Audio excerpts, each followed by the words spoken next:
નિર્જલા એકાદશીની પવિત્ર વાર્તા। નિર્જલા એકાદશી હિન્દુ ધર્મની સૌથી પવિત્ર અને મહત્વપૂર્ણ એકાદશીઓમાંની એક માનવામાં આવે છે। જેઠ મહિનાની શુક્લ પક્ષની એકાદશીને નિર્જલા એકાદશી કહેવામાં આવે છે। નિર્જલાનો અર્થ થાય છે પાણી વગર। આ દિવસે ભક્તો અન્ન અને પાણીનો સંપૂર્ણ ત્યાગ કરીને ભગવાન શ્રી વિષ્ણુની ઉપાસના કરે છે।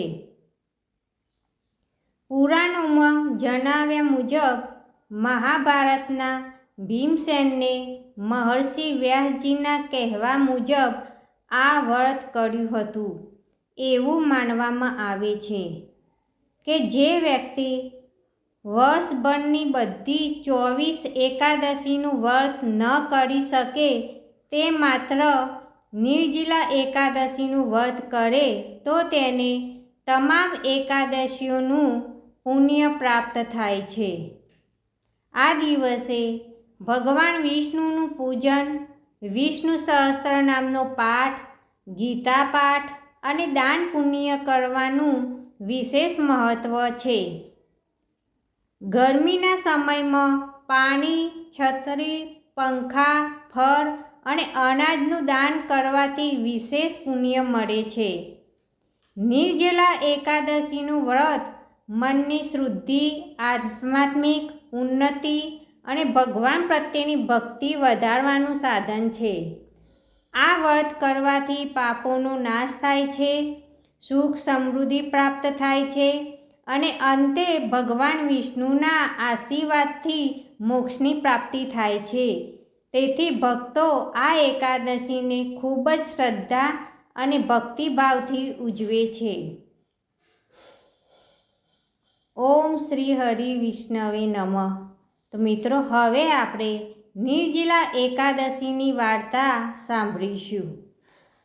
તો પહેલાં મિત્રો, અંદર જઈ જય શ્રી કૃષ્ણ લખવાનું ભૂલતા નહીં। પ્રાચીન સમયમાં પાંડવોમાં ભીમસેન સૌથી વધુ બળવાન હતા।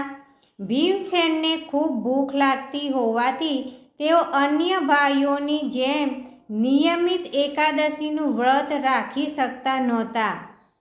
તેમની માતા કુંતી, ભાઈ યુધિષ્ઠિર, અર્જુન, નકુલ અને સહદેવ તેમજ દ્રૌપદી તમામ એકાદશીનું વ્રત કરનાર અને ભગવાન શ્રી વિષ્ણુની કૃપા પ્રાપ્ત કરતા।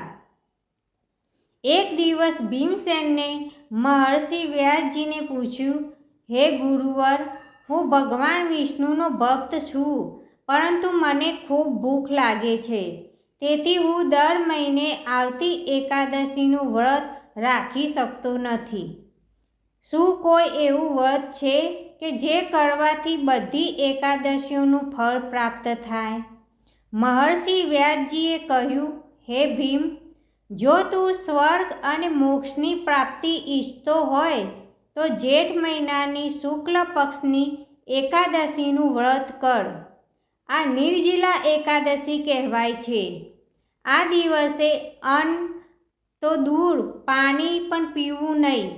સંપૂર્ણ શ્રદ્ધા અને ભક્તિથી ભગવાન શ્રી હરિનું સ્મરણ કરવું। ભીમસેને વ્યાસજીને આજ્ઞા સ્વીકારી।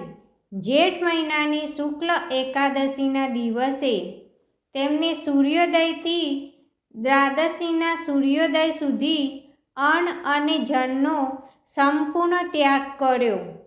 દિવસભર ભગવાન વિષ્ણુનું ધ્યાન, પૂજન અને નામ સ્મરણ કર્યું। ભારે ગરમી અને તરસ છતાં તેમને અડગ રહીને વ્રત પૂર્ણ કર્યું। જ્યારે દ્વાદશી આવી ત્યારે ભીમસેને વિધિપૂર્વક ભગવાનનું પૂજન કરીને બ્રાહ્મણોને દાન આપ્યું અને પછી પારણું કર્યું।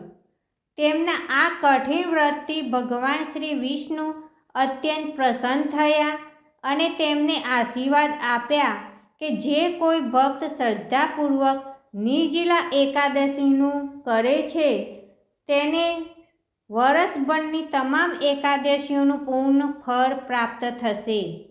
પુરાણોમાં એવું પણ વર્ણન મળે છે કે નિર્જલા એકાદશીનું વ્રત કરનાર વ્યક્તિના પાપોનો નાશ થાય છે.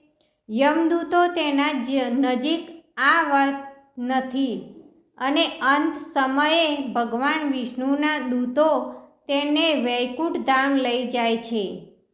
આ વ્રતથી ધન, સુખ, સમૃદ્ધિ, આરોગ્ય અને આધ્યાત્મિક ઉન્નતિ પ્રાપ્ત થાય છે. તેથી નિર્જલા એકાદશી હિન્દુ ધર્મમાં અત્યંત મહત્વપૂર્ણ માનવામાં આવે છે. આ દિવસે ભગવાન શ્રી વિષ્ણુની પૂજા, વિષ્ણુ સહસ્ત્રનામનો પાઠ, ગીતા પાઠ તથા પાણી, અનાજ, ફળ, છત્રી અને વસ્ત્રોનું દાન કરવાથી વિશેષ પુણ્ય મળે છે. જય શ્રી હરિ વિષ્ણુ. ઓમ નમો ભગવતે વાસુદેવાય.